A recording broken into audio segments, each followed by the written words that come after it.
우리가 사는 세상에는요, 거짓말이 너무 많아요. 그래서 유행가에 보니까 거짓말이야, 거짓말이야, 이 거짓말이야가 너무 많아요. 그러나 주님은 신실하신 하나님, 주님은 진실하신 하나님. 그러니까 성경에서는요, 하나님은 신실하시고 진리이시고 거룩하신 분이라고 소개하고, 세상은 거짓이 난무하고 있어요. 이 정치인들뿐만이 아니라 어린아이까지 거짓말은 우리의 일상이 되고 있는 것 같아요. 그 순간을 피하기 위해서 우리는 자꾸 거짓말을 해요. 그 순간을 모면하기 위해서 거짓말을 하고 거짓말을 하고 거짓말을 하는 거예요. 우리가 살아가면서요, 거짓말은요, 너무 우리 사이에 너무 이렇게 퍼져 있더라는 거예요. 오늘 9계명은요, 내 이웃에 대하여 거짓 증거하지 말라고 명령하고 있습니다. 그러니까 진실과 거짓에 분별할 수 있는 사람이 돼야 되는 거예요. 우리는, 저도 마찬가지고 순간순간 있잖아요, 거짓의 영에 붙들려서 거짓말이 참 많아요. 제가 거짓말을 잘하니까 우리 아들도 거짓말을 잘해. 그 유행어처럼 그 위기를, 아빠 저 금방 들어가요, 엘리베이터요 이러는데 10분 돼도 안 들어와. 그 엘리베이터 아니라는데 들어오잖아. 제가 이제 어디라 그러면 시간을 재고 있잖아요. 근데 어디라고는 얘기하는데 들어오질 않아.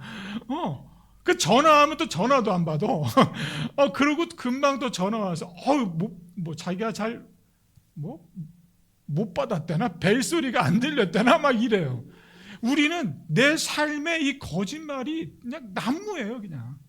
그러니까 이게 죄인지 아닌지도 몰라. 거짓말이 죄인지 알면 하지 않겠죠. 위기를 모면하기 위해서 그런 일들을 잘 하지 않겠죠. 왜? 거짓말하면 죽는다 그러면 누가 하겠어요? 근데 그냥 너도 나도 할 것 없이 너무 사람들이 많이 하니까 거짓말이 거짓말인지 모르고 하는 거예요. 근데 성경은 오늘 9계명은요, 거짓말을 하면 안 된다라는 것을 우리에게 말해주고 있어요. 거짓은 나와 사회를 무너뜨리는 죄악이라고 해요. 거짓은요, 공동체를 파괴한다니까요. 여러분, 거짓이 가정에 들어보세요. 가정이 그냥 무너져요. 순간은 피할 수 있어요. 그러나 거짓이 되면 서로 신뢰하지 못하잖아요. 그러니까 이제는 진실을 이야기해도 믿어주지 않아요. 우리 유명한 그거 있잖아요,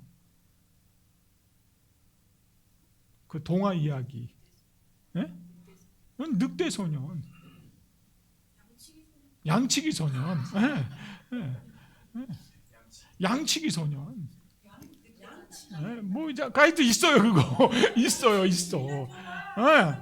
뭐 늑대가 나타났다, 양을 치는 사람이 늑대가 나타났다 하니까 주변 사람들이 어디 막 나타나면 거짓말이에요. 이게 습관이 되다 보니까 진짜 늑대가 나타났지. 그 마을 사람들이 도와주려고 하지 않아요. 그러니까 어떻게 돼요? 자기도 죽고 양도 다 죽는 거예요. 거짓말이 이렇게 무섭단 말이에요.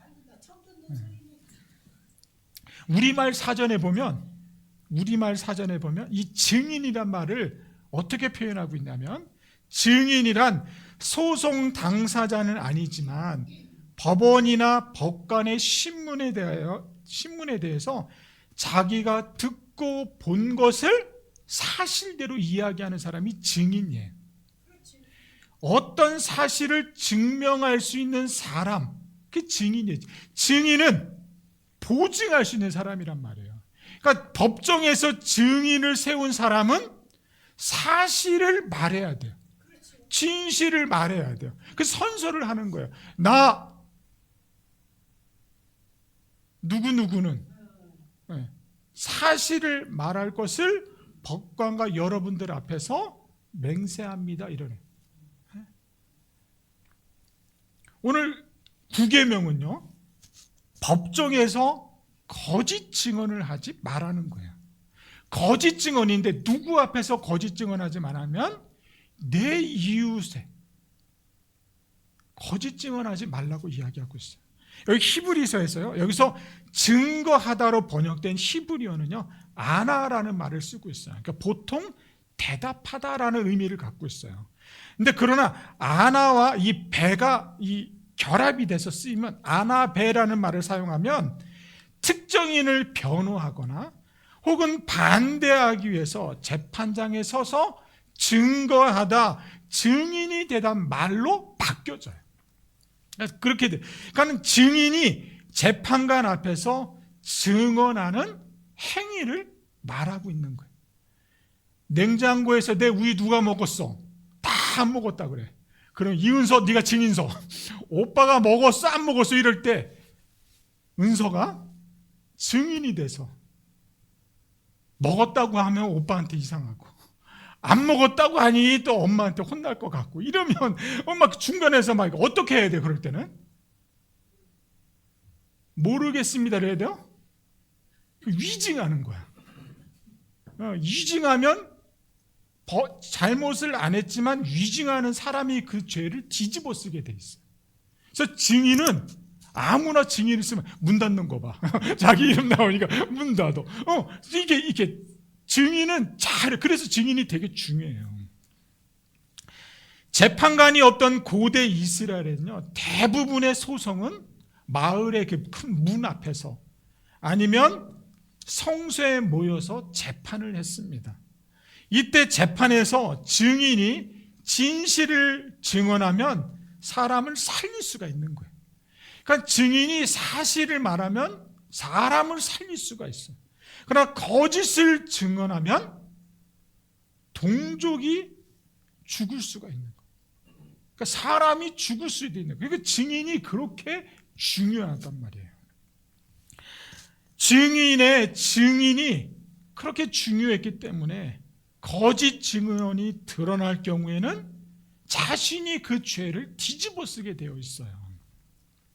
고대 이스라엘에서는 거짓 증언 때문에 무고한 사람이 재산을 뺏기거나 목숨을 잃어버리는 경우가 종종 있었어요. 이 성경에도 나봇의 포도원이 그랬어요. 이 아하방이 나봇의 포도원을 뺏기 위해서 거짓으로 뺏어갔단 말이에요. 그래서 증인이 그렇게 중요해요. 오늘날도요, 거짓 증언 때문에 죽고 사는 사람들이 그렇게 많다고 얘기해요. 제9계명의 본래 의도는 법정에서 사람을 죽이는 목적이 아니라 이웃을 보호하는 데 있었어요. 거짓말, 허위 사실을 조작하거나 날조하는 말, 중상모략하는 말들이 이 계명과 관련이 있더라라는 거예요. 악의로 거짓말하는 것은 물론 근거 없는 헛소문을 퍼뜨리는 것, 남을 헐뜯는 건 역시 다른 사람의 명예와 생명에 치명적인 손상을 입힐 수가 있기 때문에 거짓 증언을 하면 안 된다라고 말씀하고 있어요. 그러니까 여러분, 허위 대출, 개인정보 유출, 또 뭐가 있을까요? 요즘 우리들이 많이 당하는 거, 보이스피싱. 저한테도 가끔씩 문자 와요. 아빠, 내가 핸드폰이 고장났는데 이 핸드폰을 전화 오면 받아야 돼? 학교에서 공부하고 있는데, 집에서 자고 있는데 그런 문자가 와. 아마 걔가 다른 데가 있었으면 아마 제가 막 전화했을 거예요. 근데 집에서 침대에서 자고 있는데, 아빠, 나 지금 핸드폰이 고장났는데 이 전화번호로 연락해. 그러면 내가 받을 수 있어. 이렇게. 그건 당할 수 있잖아요. 아빠, 내가 지금 교통사고가 나서 쓰러져 있는데 병원인데 한 100만 원 보내야 돼. 이러면 보내야 돼요? 안 보내야 돼요? 그런 일이 없는데 박사님, 서연이한테 그런 일들이 갑자기 문자 왔어. 확인하고 보내야 된대요. 아셨죠, 여러분? 꼭 확인하고 이런 허위 대출, 보이스피싱, 유통기한 조작. 우리는요 속임의 홍수 속에 살아가고 있어요. 원산지 잘못 기입하는 거, 이런 게 우리 주변에는요 너무 많더라는 거예요. 그런 결과가 어떻게 되냐? 그런 속임의 결과는 무너질 수밖에 없다는 거예요. 사회가 무너지고, 정치가 무너지고, 경제가 무너지고, 정의가 무너지더라라는 거예요. 그래서 하나님은 거짓을 행하고 말하는 사람을 용납할 수가 없습니다. 하나님이 싫어하는 것이 거짓말이에요. 거짓말. 잠언 6장 16절부터 19절에 보면 하나님이 미워하시는 것이 있대요. 하나님이 싫어하시는 것이 있어요.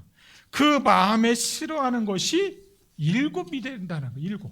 오늘 그 7이 뭔지 잠언서 6장 16절부터 19절까지 우리 같이 한 목소리로 말씀을 읽겠습니다. 여호와께서 미워하시는 것, 곧 그의 마음에 싫어하는 것이 옛 7가지이니 곧 교만한 눈과 거짓된 혀와 무죄한 자의 피를 흘리는 손과 악한 계교를 꾀하는 마음과 빨리 악으로 달려가는 발과 거짓을 말하는 망령된 증인과 및 형제 사이를 이간하는 자라. 하나님이 싫어하는 7가지가 잠언서에 나와 있는데요, 이 7가지 가운데 거짓말과 관련된 것이 몇 가지나 될까요? 저 보면 안 나와 있어요. 화면을 보셔야 돼요.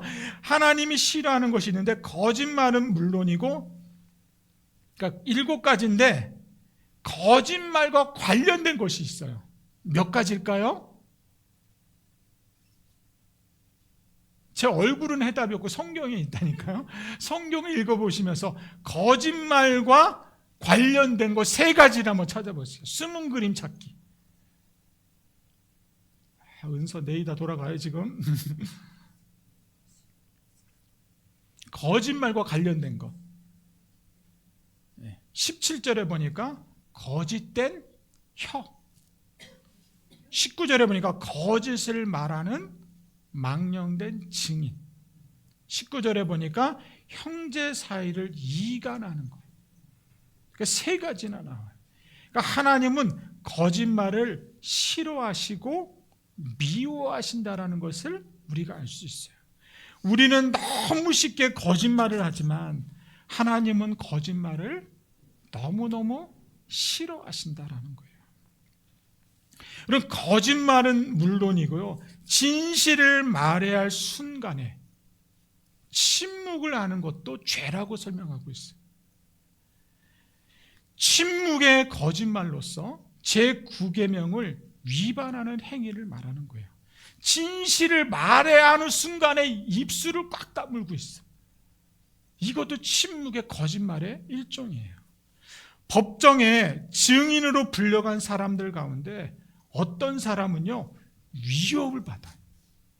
그러니까 법정에 불려가서 증인을 서야 되는데 상대방에게 위협을 받으니까 거짓을 증언하기도 해요.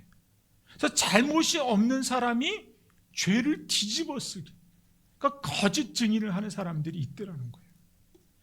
어떤 사람은 사실을 알면서도 진실을 말하지 않아요.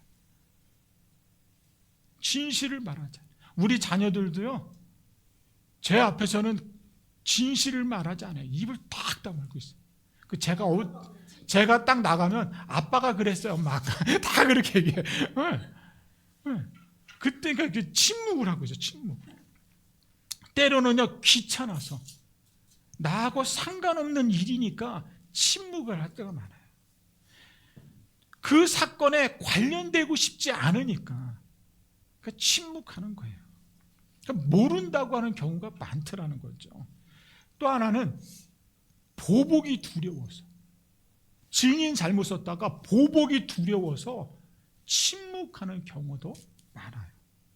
근데 우리 사회가 많이 정의로워서 지금은 잘못한 걸 보면 저 사람이 잘못됐다고 증인 서주는 사람들이 많이 있어요. 그래서 여러분 교통사고 났을 때 보면 현수막 같은 거 이게 걸려 있잖아요. 혹시 이 사고에 보신 분들이 있으면 증인 서달라고. 많이 사회가 많이 정의로워진 것 같아요.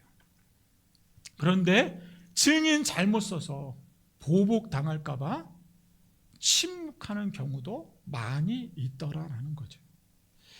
나하고 상관이 없는 일에는요 연관되고 싶지 않아요. 그래서 침묵하는 사람들이 많습니다. 그러나 진실을 외면한 침묵도 거짓말에 해당하는 죄라는 거 여러분들 깨닫기를 바랍니다. 여러분 말에는요 거짓, 사실, 진실, 위로, 격려가 담겨져 있어요. 말에는. 그래서 불가피하게 거짓말을 해야 하는 경우를 제외하고는 어떠한 경우에도 거짓말을 하면 안 돼요. 하나님의 사람들은요 사는 날 동안 거짓말만큼은 피해야 될 줄로 믿습니다. 여러분 거짓말은 좀 피해야 돼요. 그리스도인들만이라도 거짓말을 하지 않는다면 우리나라는 아름다울 거예요. 우리 4명 중에 1명이 그리스도인이라고 그러잖아요. 이 그리스도인들이 거짓말을 하지 않는다면 이 나라는 반드시 아름다운 세상이 될 거라고 저는 믿습니다. 그리스도인들 때문에 도덕성이 회복될 거라고 봐요. 거짓말을 버리고 진실한 삶을 사는 것, 이것이야말로 그리스도인들이 감당해야 될 사명인 줄로 믿습니다. 말씀과 기도로 길을 걷는 사람도 중요하지만 거짓말을 안 하는 그리스도인들도 필요한 줄로 믿습니다. 이제부터는 진실만을 말합시다. 여러분 이제 오늘부터라도요 진실을 말합시다. 위기가 오더라도 거짓을 피할 수 있는 그런 여러분이 되기를 축복합니다. 그러나 사실도요 그것이 진실인지를 좀 구분할 줄 알아야 돼요. 사실을 사실이라고 말했다가 상처받는 사람, 그 사람이 죽는 일들이 많잖아요. 성경은 그 사람을 죽이려고 하는 것이 아니라 그 사람을 보호하는 데 있다라는 거예요. 보호하는 데. 진실이 중요한 건 맞지만 진실보다 더 바람직한 것은요 사람을 살리는 거예요. 그래서 우리 성도들은 사람을 살리는 위로와 격려의 말을 많이 하는 여러분이 되시기를 축복합니다. 죽고 사는 것이 혀에 달려 있다고 얘기하잖아요. 그래서 혀를 잘 사용할 수 있는 지혜로운 사람 되기를 바랍니다. 혀를 다스리는 것이야말로 인생 최고의 미덕입니다. 그래서 거짓말을 억지로 하라는 게 아니에요. 진실을 사람을 살리는 데 사용하는 여러분 됐으면 좋겠어요. 말 실수를 하는 이유는요 인간이 연약하기 때문에 그렇잖아요. 사실 근본적인 이유는 인간의 죄성 때문에 그러는 거예요. 그래서 인간의 노력으로만은 언어를 다스릴 수 없어요. 그래서 하나님의 은혜가 있어야 말 실수를 안 하게 됩니다. 그러니까 기도할 때마다 하나님의 은혜가 부어질 수 있도록, 그래서 내 언어를 실수하지 않도록 하나님께 기도하는 저와 여러분 됐으면 좋겠어요. 그래서 우리는 우리의 혀가 많은 생명을 살리는 일에 지혜롭게 사용되어도록 기도해야 될 줄로 믿습니다. 그러니까 상처 주는 말, 가슴 아프게 하는 말, 그런 말은 피하라는 거예요. 저는 거짓말은 하지 않습니다. 여러분 표정이 별로 안 좋아요. 저는 거짓말을 하지 않습니다. 이게 저와 여러분의 타이틀이 됐으면 좋겠어요. 옆에 사람 보면서 저는 거짓말을 하지 않습니다. 그렇게 한번 인사해 볼까요? 저는 거짓말을 안 합니다. 거짓말 안 해봤어요. 저는 거짓말, 그게 거짓말이에요. 우리는 살면서 거짓말을 나도 모르게 하는 거예요. 저는 진실만을 말하겠습니다. 이게 참 어려워요. 어려우니까 십계명에 있는 거예요. 이런 고백이 나와 가정과 사회를 살릴 수 있는 거예요. 제9계명의 의미를 깨달아 사람을 살리는 언어, 사람의 인생을 지도할 수 있는 언어, 그런 언어를 구사하는 저와 여러분 됐으면 좋겠어요. 말씀과 기도로 언어를 다스릴 수 있는 하나님의 자녀들이 이곳에 앉아 있는 줄로 믿습니다. 여러분, 공동체를 사랑한다면, 여러분이 속해 있는 그 무리, 그 공동체를 사랑한다면 우리는 진실을 말해야 돼요. 무너진 사회를 회복하는 일은 진실밖에 없어요. 내가 거룩하니 너희도 거룩할지니라. 진리가 너희를 자유케 하리라. 요한복음 8장 31절이잖아요. 주님이 우리에게 주신 말씀, 진리가 너희를 자유케 한다라는 거예요. 그러니까 거짓을 내 삶 속에서 뿌리를 뽑는 귀한 시간 됐으면 좋겠습니다. 진실이신 예수님께 돌아옵시다. 진실이신 주님께, 신실하신 주님께 기도하는 저와 여러분 되기를 축복합니다. 계명은 사람을 살리는 데 있습니다. 하나님이 우리에게 주신 십계명, 나를 올가매려고 하는 것이 아니라 나를, 우리 주변을, 공동체를 살리기 위해서 주셨다는 그 말씀 기억하시길 바라고요. 이번 일주일 동안, 이번 한 주간 동안 내 삶의 거짓을 좀 물리칠 수 있는, 내 삶에서 어두운 영을 물리칠 수 있는 그런 한 주간이 되셔서 진실하신 그 하나님을 만나고 간증할 수 있는 여러분이 되시기를 주님의 이름으로 축원합니다.